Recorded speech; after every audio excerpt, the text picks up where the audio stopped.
Hello, I am Princess. Welcome, this is my channel, Luna's Quiet Tides. On this channel, I bring you true haunting stories, chilling encounters, and unexplained mysteries. But tonight is a little different. Tonight, we're stepping away from the paranormal for something gentler, a cozy, countryside story to help you drift off. For today, our story follows a quiet country vet in the Scottish Highlands and one ordinary, peaceful day in his life. Let's settle the body first. Get as comfortable as you can and let your shoulders drop. I'm going to count down from 10 to 1, and as I do, let go a little more with each number. 10. Feel the support beneath you, the bed, the pillow, the blanket. Let it hold all of your weight tonight. 9. My voice is only ever here to bring you somewhere safe and calm. Trust it tonight. 8. Notice your body, your feet, your legs, your chest, your shoulders, your face. Wherever you're holding on, soften just a little. 7. The day is done. Whatever happened has already happened. All you have is this moment, and this moment only asks you to rest. 6. You've earned this. You don't have to chase peace tonight. It's already here. 5. Maybe there's a small gratitude tonight for your bed, for shelter, for quiet. 4. Let your imagination drift. See green hills rolling toward a grey sea, low stone walls, a scatter of sheep grazing in the mist. 3. See a small stone cottage with smoke curling from its chimney, and a narrow dirt road winding away from it into the glen. 2. Check your body once more. Let it soften completely. 1. And let go completely as I tell you tonight's story. The story begins. The morning came in soft and grey over the glen. The kind of Highland morning where the mist sits low in the folds of the hills and takes its time deciding whether to lift at all. Angus MacRae woke before his alarm, the way he nearly always did, and lay still for a moment, listening to the quiet. No wind against the window, no rain on the slate roof. Only, somewhere close, the thin, cheerful call of a robin working its way through its morning song. He dressed without hurrying, pulled on his old wool jumper, and went down to put the kettle on. Outside, the yard was damp and silvered with dew, the heather on the hillside beyond the dry stone wall still holding its colour even in the grey light, a deep, muted purple that seemed to glow faintly against the green. His dog, an old collie named Bracken, pushed out through the door behind him and stood for a moment with her nose lifted, reading the morning air, before trotting off toward the gate with her tail swaying gently. Angus had been the vet for this stretch of glen for going on 20 years now, and he still loved this early hour best, before the calls started, when the whole valley belonged, for a little while, only to the sheep and the mist and the quiet clink of his own kettle on the stove. He drank his tea standing at the window, watching the light change by degrees, the grey lifting slowly to something paler, something with the faint promise of sun behind it. And then he gathered his satchel, checked his notebook for the day's calls, and set off down the lane. His first visit of the day took him along the single-track road that wound up toward the Ferguson farm, a narrow ribbon of tarmac, hemmed in on both sides by low stone walls furred with moss. The hills rose up gently on either side, patched here and there with drifting sheep, and far off, where the glen opened out, he could just make out the grey gleam of the loch, still and flat as poured metal under the morning cloud. Duncan Ferguson was waiting for him in the yard, a solid, unhurried man with a cap pulled low, and a look on his face that suggested he'd been up long before Angus had even boiled his kettle. "One of the ewes," Duncan said by way of greeting. Not herself since yesterday, off her feed. Inside the byre, the air was warm and close, thick with the smell of hay and wool.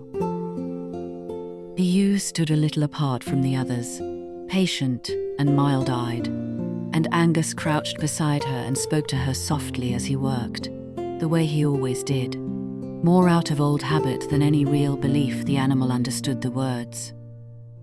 A little fever, nothing more. He left Duncan a small packet of powder to mix in her feed, and a promise to look in again by the week's end. "You'll take a cup before you go," Duncan said, not quite a question, and Angus, who had learned long ago there was no refusing this particular offer, followed him into the farmhouse kitchen, where the fire was already going and a fruit loaf sat cooling on the table.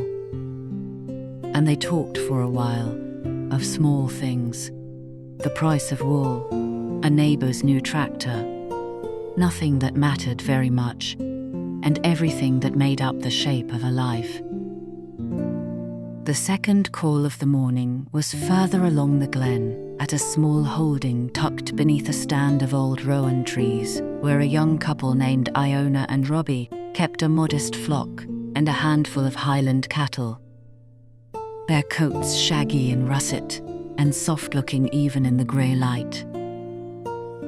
One of the cattle, a young stirk, had a swelling on its foreleg that Robbie had noticed the evening before, and Iona met Angus at the gate with the anxious look of someone new enough to farming still to worry properly about these things. "It's probably nothing," Angus told her gently, before he'd even had a proper look, because he remembered well enough what that particular worry felt like, and there was no sense letting it sit any longer than it had to.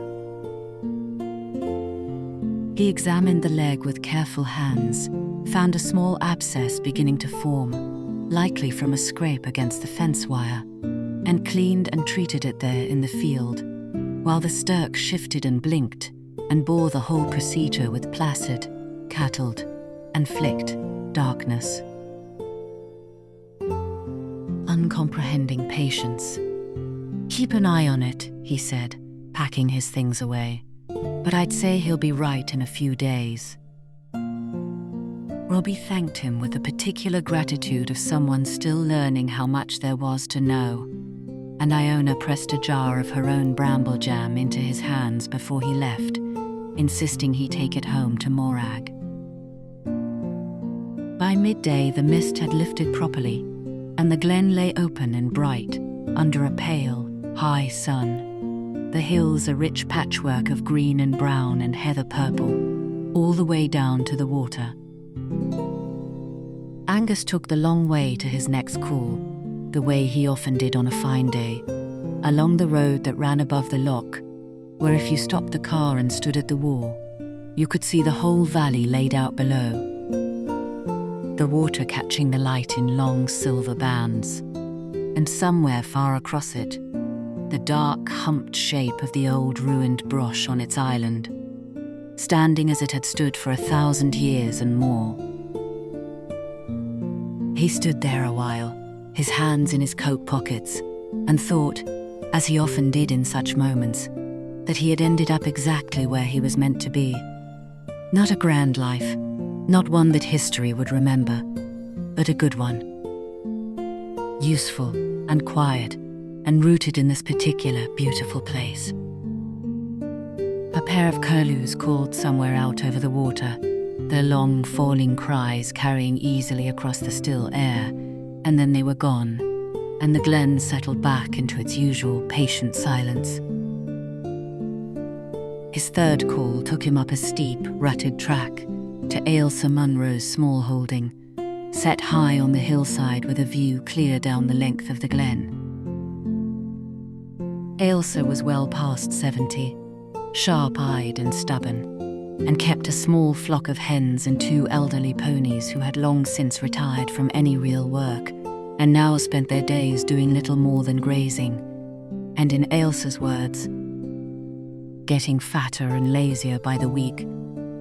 One of the ponies, a sturdy old gelding named Fergus, had been favouring a hoof, and Angus lifted it carefully and worked out a stone wedge deep in the frog, easing it free with the patient care he gave to every animal, no matter how small the trouble.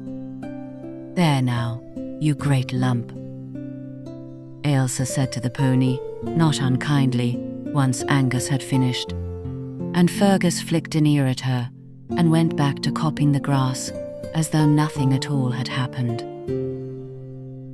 Ailsa insisted, as she always did, that Angus come in for tea before he went on, and he sat in her small, cluttered kitchen with its view of the whole glen spread out below the window, and listened to her talk, as she always did, about people he half remembered and events from 30 years past, until the tea was gone and the fire had burned low, and it was properly time to go. The afternoon brought him back down into the heart of the glen, to the small veterinary practice attached to his own cottage, where a handful of villagers were already waiting with the small, ordinary concerns that filled most of his days. A boy of perhaps 8 arrived with a shoebox containing an injured hedgehog he'd found in his garden, its small spines trembling, and Angus examined it gently and pronounced it merely stunned and in need of a warm, quiet box overnight before being released. An elderly farmer brought in a terrier with a thorn caught in its paw, easily removed, easily soothed. A young woman from the village brought her aging cat in for nothing more than a checkup and the reassurance that came with it. Each visitor left a little lighter than they'd arrived, the way people so often did after even the smallest kindness had been done for a creature they loved. By the time the last of them had gone, the afternoon light was beginning to lengthen and turn gold, laying long shadows across the yard, and Angus closed up the practice and made his way to his final call of the day. Out past the old stone bridge to where the Nicol family kept a modest herd of dairy cows. Their eldest heifer was due to calve any day, and old man Nicol met him at the gate with the particular calm of a man who had seen 100 calvings and expected no trouble from this one, though he'd sent word all the same, the way he always did. Just to be sure, they found her settled and comfortable in the byre, showing every sign of an easy labour still some hours off, and Angus knelt and examined her with practiced hands and pronounced everything exactly as it should be. "She'll manage well enough on her own tonight," he said, "but send word if anything changes." Nicol nodded, satisfied, and walked him back out to the yard, where the light had turned the whole glen a deep and gentle amber, the hills glowing softly, the loch below catching the last of the sun in long burnished streaks. The drive home was slow and easy, the evening light falling long and gold across the fields, the hills turning from green to a deep, soft blue as the sun dropped behind them. Sheep grazed unhurried in the fading light, and here and there a light came on in a distant farmhouse window, small and warm against the darkening hillside. By the time Angus turned in at his own gate, the first stars were beginning to show, faint and scattered above the darkening glen. Inside, the fire was already lit, and his wife Morag looked up from her knitting with the same quiet smile she always gave him. "Good day?" she asked, and he settled into his chair by the hearth with bracken warm across his feet, and told her in the unhurried way of people who had shared 10,000 evenings just like this one, about the ewe and the stirk's sore leg, and Ailsa's stubborn old pony and the hedgehog in the shoebox, and the heifer settling calmly toward her calving, and the bramble jam and the fruit loaf both now sitting on the kitchen counter. Morag listened the way she always did, asking a small question here and there, and after a while she brought through the soup she'd made, thick with leeks and potatoes. And they ate slowly at the small table by the fire, while outside the light failed completely, and the glen folded itself into darkness. Outside, the glen settled into its long, quiet night, the hills dark and still under a sky slowly filling with stars, the loch lying flat and silver in the dimness, holding, as it always did, the whole of the sleeping valley in its calm reflection. Somewhere far off, a fox called once, thin and sharp, and then the night was quiet again. And in the small stone house at the edge of it all, the fire burned low, and Angus closed his eyes and let the day and the glen and the quiet carry him gently towards sleep.